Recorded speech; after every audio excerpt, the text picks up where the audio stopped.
Hi everyone, welcome back to another Cut Above with Chris. I'm going to be using a soap today, which you'll see from the photograph anyway, and the name Williams Mug Shoap. Williams Mug Shoap. Now, by all accounts it's shit, it's a crap soap. I quite like the scent of it, and shit, I can't remember his name now, that's terrible. I've just watched his channel. He's just done a review of it a few days back. Sorry mate, I can't remember your bloody channel name, that's terrible. I'll remember and update this video and I'll pop the name on the video. It might come back to me, but I doubt it, my memory's shit. And he got a dreadful lather from it, but an okay shave. So let's see how we go. What I've done is I've got it in my Western Australian Police Union mug, and it's been blooming in there for probably the best part of, say, 15-20 minutes in hot water, not warm water, hot water. Now if you want to have a look at the ingredients on this, they are right there. I'm not sure whether this is a vintage one or whether it's a new one, I really don't know. The package just looks old, but I think it's most likely the newer formula. I'm not 100% sure though. I'm going to be using my Turn and Shave 26mm Ghost Knot. I absolutely love this handle, I really do. It was a gift from Milton, and obviously he wanted me to try this knot out, and I love this brush, I love the handle, and it's beautiful. The weight, the heft, the style, the comfort of it's phenomenal, but I'm struggling with this knot.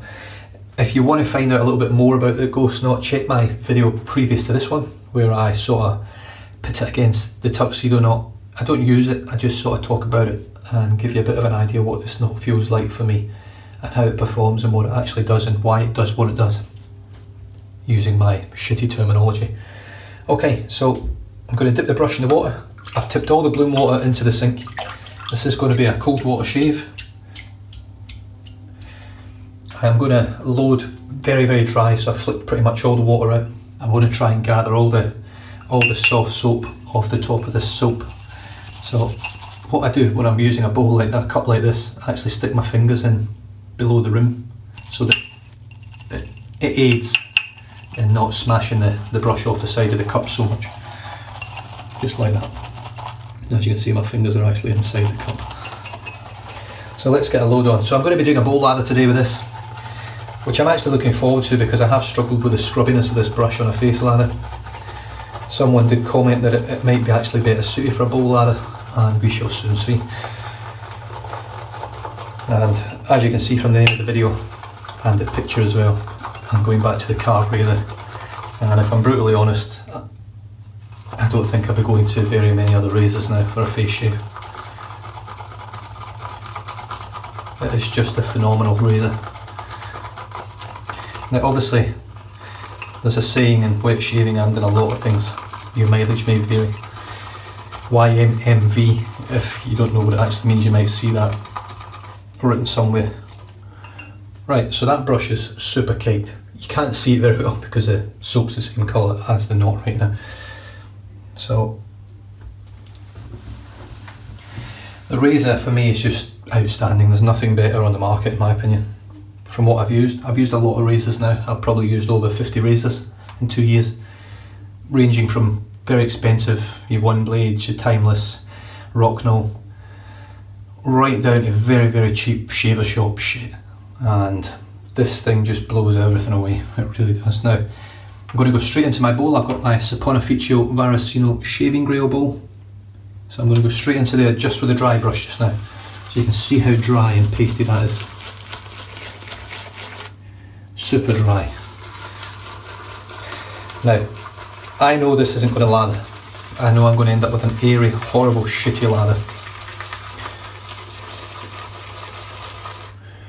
In fact, it's doing it already and I haven't even added any water. You can see it's just dissipating in the bowl. What I'm going to do is I'm just going to add a touch of glycerin. So this is, it says here, an application for roughened skin. So I'm just going to put a little, not a lot, probably lucky if that was like a quarter of a teaspoon. I'm going to mix that in now with the brush.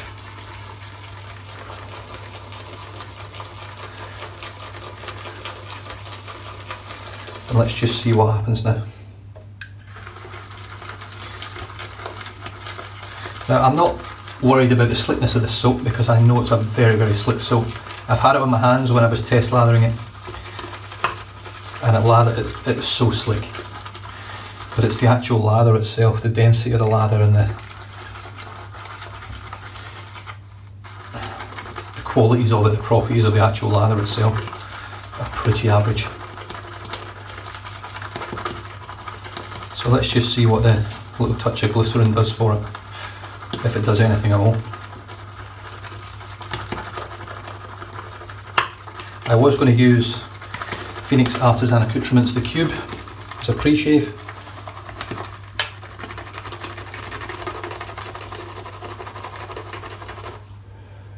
Well, I have to say it's looking heaps better than it did.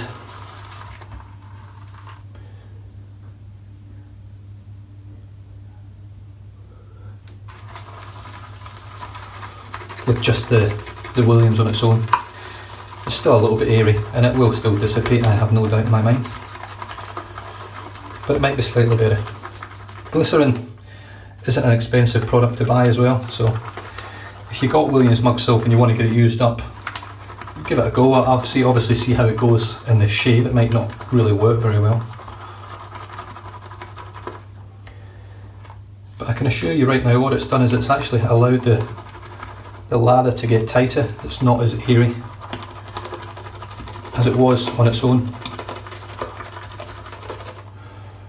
Now, bowl lathering is not my thing. I'm not a great bowl latherer. I probably was at one point because that was the only sort of lathering I did in the beginning, because I struggled with face lathers. I didn't really have the technique and I didn't have the brushes either to do it. And I know people say, well, the brushes got nothing to do with it really, but it has. It plays a part.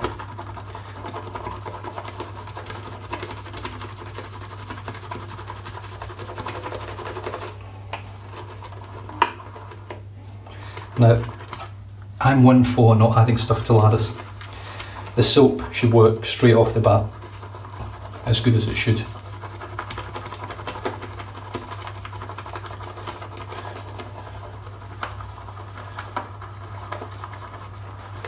But for the sake of shaving science, let's just see if this actually helps this lather. Well, that to me doesn't look too bad. It's still very airy, I will say, but it's not as airy as it was with the soap on its own. So let's wet the face, cold water shave. I've got 2 days growth. I'm still recovering on my neck from pretty much an allergic reaction. So let's see how she does. Yeah, it's very airy.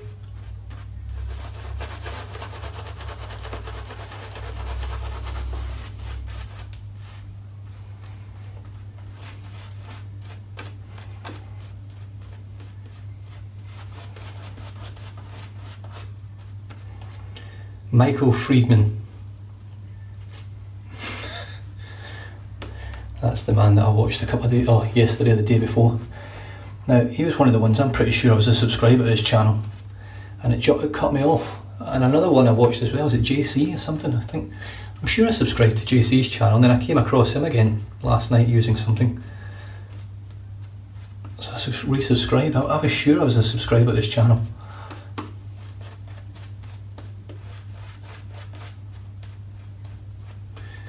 I've managed to get a lot of videos watched while I've been off on leave, on the sick leave, but I have still been pretty much bedridden. Right, this lather's not going to get any better. It's shit. It's utter shit. Oh, it's fucking garbage. But we're going to use it anyway. The Carve Christopher Bradley razor with the third juice, I think. Gillette Ruby blade. Can't remember. Let's just see how we go anyway with the slickness on this.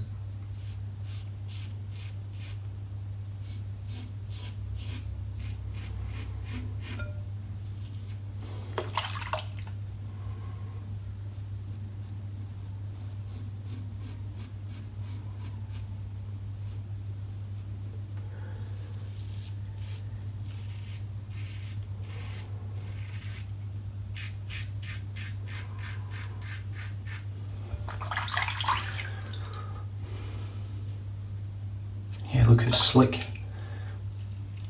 It's not very comfortable.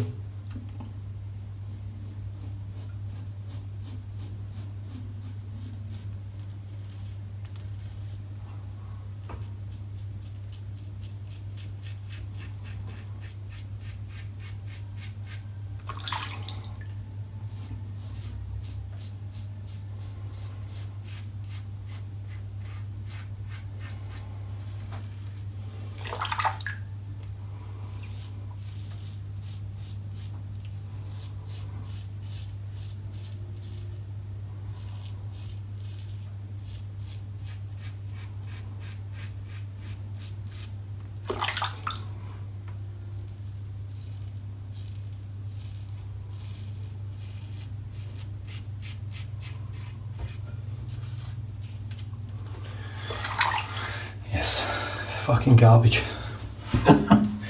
So much for the glycerin help, and you can actually see in there how airy that lather is. Now, when I had that whipped up in the bowl originally there, it looked pretty thick. Yeah, it's just shit.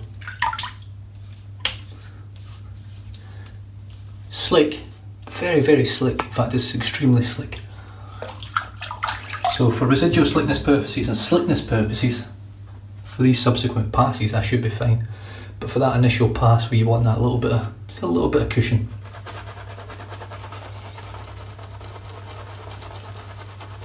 I'm just spraying this brush very gently just to see what it feels like. It's just got so much scrub.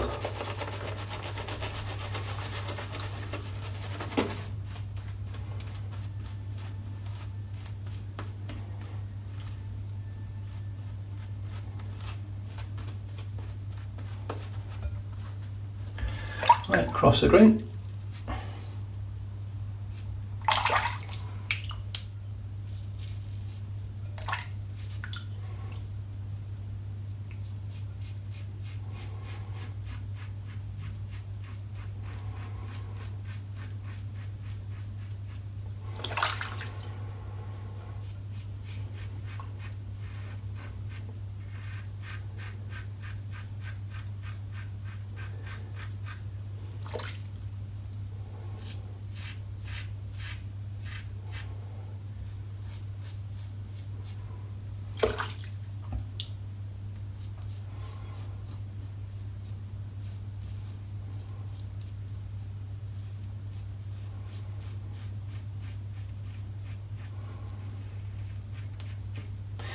I've actually got some roughness on my cheekbones right here from razor burn, from using the Gillette.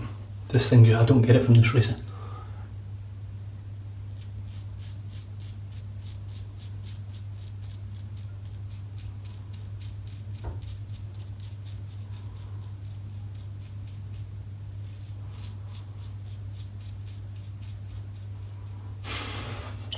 Fucking love it, fucking love it.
I'm literally BBS already.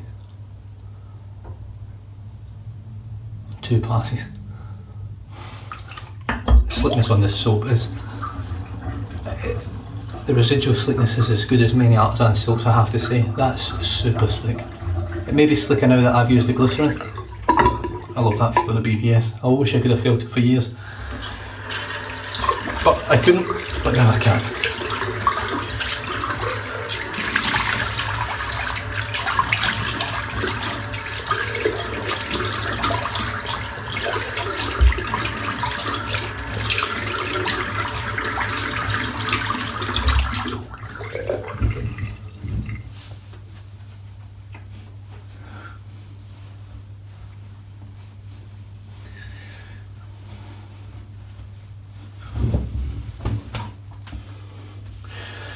Thinking of a head shape, but I don't think I will. I can't really be bothered, I'm a bit tired.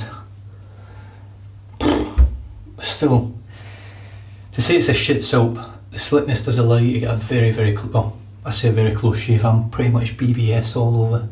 It's the odd little bit here and there, just tiny bits, but I'll work on them over the next few months. And obviously once I whip this beard off, as go see, that'll be the real test to see whether this thing can shave me against the grain all over the place. Well, not my balls and my arse and shit, but on my face.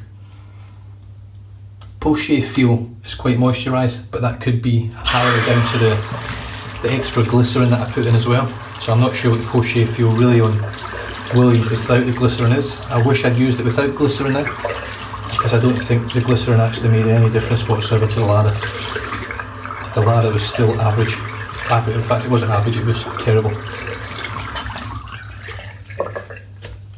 It's borderline the worst lather I've ever had. I think the only one that I can actually compare to it in terms of shitness, believe it or not, is Mitchell's Rollfan. Or what I had at the time was Kent shaving soap, which is rebranded Mitchell's Rollfan.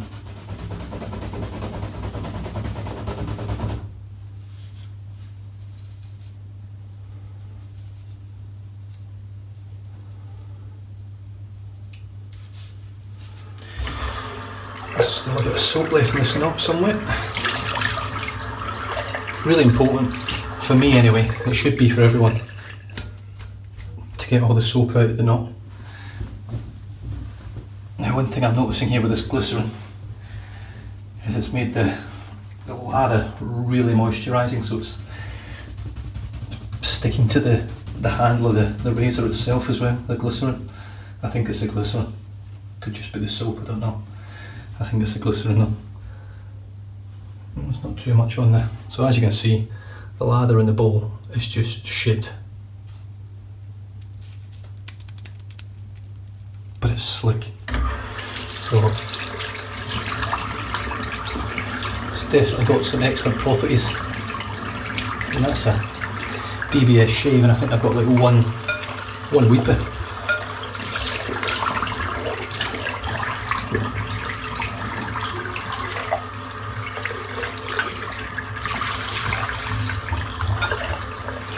Rinsing the soap out now, so I can let it dry.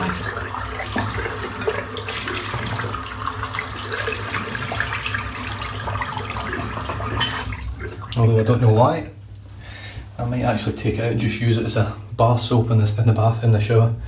Just use it up, I don't want to waste it. It seems like it's a pretty slick soap for that sort of thing.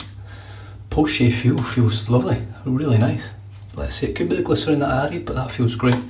So, soap for today, which I have whinged about, is Williams Mug Soap. Famous for its lather. Yeah. Famous for its lather. Do you know something? I don't know what year this one is, whether it's a latest model soap or whether it's one of the old ones, but I'm sure it used to say for a lasting lather under here. So I'm thinking this is most likely a new one. But either way, it's still shit for me. Post shave's great, but that could be the glycerin, like I keep saying.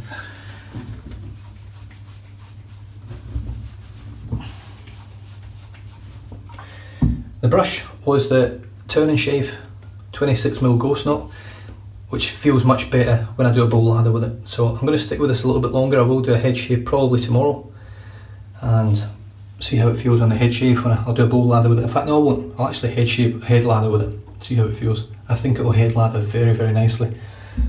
The razor doesn't really need much more introduction from me. The Carve Christopher Bradley razor. So Carve Shaving Company is the company that make the razor. This model type is called the Christopher Bradley. Now, it's probably the only downside to this whole razor is the name, really. As much as Christopher Bradley is the maker of it, he's named it after himself, I believe. It's a bit long-winded, and I think the other thing is my name is Christopher, and I hate my name, so it's the only downside to it. That's why my name's shortened right down to Chris without the H. And yes, that's the only downside for me is the name. But he's obviously proud of his product. I would be too, and to name it after yourself, his name's going to be synonymous in the wet shaving world with this razor. It really will be. Once this razor gets out there and his orders start taking off, it will be highly regarded and well heralded in the wet shaving community. I know it will be. It's phenomenal. Reyes Restores has just used it yesterday I noticed on Instagram. He sent me a message and it blew him away as well, to the point that he's actually in the same boat as me with his other razors in terms of probably offloading quite a lot, if not pretty much most of them. Now, Reyes is a straight razor shaver that DE shaves every now and then, and when he's used this thing, it's blew him away. He got a BBS shave from the D plate with absolutely no irritation. Well, there's obviously a mild irritation, you can't get no irritation, but none to speak of. I got a BBS result with no nicks, cuts, bumps or weepers on his first ever shave with it on the D plate, which is 0.96 blade gap. That's pretty damn impressive in my opinion, and it's high praise for someone that uses a straight razor to highly praise a double-edged razor. So it goes a long way to see how good this Carve razor is. And the bowl for today, which I mixed it up in, was my Saponaficio Varasino shaving grail. Absolutely stunning bowl. It's got a great handle grip on there, and it whips up a lovely lather. It even whipped up a nice looking lather of the Williams, even though the lather was essentially shit. It looked good in the bowl in the beginning. And other than that, guys, I hope you enjoyed that. I hope you got something from it. The main thing is Williams mug soap is shit. I can't really make it any more simple than that. It's crap. If you can get a good lather from Williams mug soap, you could probably fucking lather mud. You could lather anything if you can lather this shit. And like I say, it doesn't mean it's a bad shaving soap. It's got amazing slickness. There's just no cushion. There's no real protection with it. And that's the big downside to it. And that for me is maybe not the greatest parts of a lather or its protection and things. The slickness is probably the key element of all shaving soaps and the whole of shavedom that actually make the big difference to your shave, because without it you're going to have a rough shave. It's not going to be that great. And for a head shave, I might even use it for a head shave just to see how it is. But yeah, like I say, it's a slick soap that lathers terribly. It smells like a citronella candle, which I actually quite like. And it was Michael Friedberg that brought that scent out in my head. I couldn't figure out what the scent was. I thought it was a soap or something that was in the States. I think it was citronella. I don't know whether they use citronella soap in the little cheap hotels in America and stuff, Best Westerns and things when I was over there, so 20 years ago. But that jogged a memory in me. And I mean, it could have been Williams. I mean, who knows, it might have been Williams mug soap that they actually had in the hotels, because it is pretty cheap. They probably got it really cheap on bulk order as well, so who knows, but it brought back memories. And like I say, it's very slick. It leaves your skin feeling great. My skin feels great. I don't even feel like I need a post shave, but I probably will put something on once I go away. But it's got that lovely satin soft effect that you get from like Wickham Shaving Company balms, where your skin's super soft, super smooth. It feels incredible. It really does. The Christopher Bradley razor from Carve. Buy one. It's $100 American. Canadian, $100 Canadian, not American, Canadian. And I think it's quite cheap shipping over for you guys as well. But even international, if you're watching this and you're in the UK or Europe, Australia, I don't know, South Africa, anywhere, Japan, $12.50 shipping, international shipping. It's pretty exceptional. So for $112.50 Canadian, which works out at roughly $115 Australian, I think, ever so slightly around about that when you do the exchange rate, you will not get a better razor for the money. I will most likely be buying the Dart razor from Blackland just to compare to this, because they are pretty much the same price point, $99, although the Blackland razor says $99 American, which I think is about $130 15 Canadian. I could be wrong, but I know it's more in Canadian dollars. So they're in sort of the same ballpark, and it'll be interesting to see how the Blackland shaves. It's got some really good reviews so far, but to be honest, it's got to be a knockout, phenomenal razor to beat this Christopher Bradley razor from Carve. So I've talked this razor up so much, but I can't emphasise it enough. I put some razors back in my den because I was thinking about keeping them again. I've took them back out again because I've used this razor again, and I used the Gillette, and it just was not a good shave compared to this razor. It's just as simple as that. This razor shaves better than anything on the planet at the moment, in my opinion. So if you can afford to grab one, grab one. If you've got a couple of razors that don't get much use, or a brush or something that you don't use much that you've been thinking about selling that can get you the money to buy one, sell it and buy one. Honestly, you won't regret it. You will not regret it. There'll be very, very, very few people that will not enjoy this razor, and I would say the biggest majority that don't enjoy it would be out of spite that they've spent $800 on a Tradea or $700 on a Wolfman, that they would not accept that a razor at 99 bucks would shave better than that. So 100% brass, 100% milled and hand done, or however it's done on the machine, CNC milled or whatever it is. It's not a cast or anything, it's actually turned, it's bead blasted, it's finished to the highest quality. The threading is phenomenally smooth. You don't even really feel it when you thread it on. It's just precision built, high quality engineering from a top bloke in Canada, and I'm really chuffed I've got one in the den. Now, he's pretty hard to get hold of at the moment. I can only imagine it's because he's had so many people knocking on his door trying to get hold of this razor. I'm probably part of the problem, and I know there's a few others out there that have been highly praising this razor. It's not got a lot of people on YouTube using it yet, so if you get one or you get hold of one, give it a go. It's a phenomenal razor. I don't care what anyone tells me. And other than that, stay safe, drive safe, don't drink and drive. I'm going to go and waffle to myself now. I'll catch you guys later. Cheers.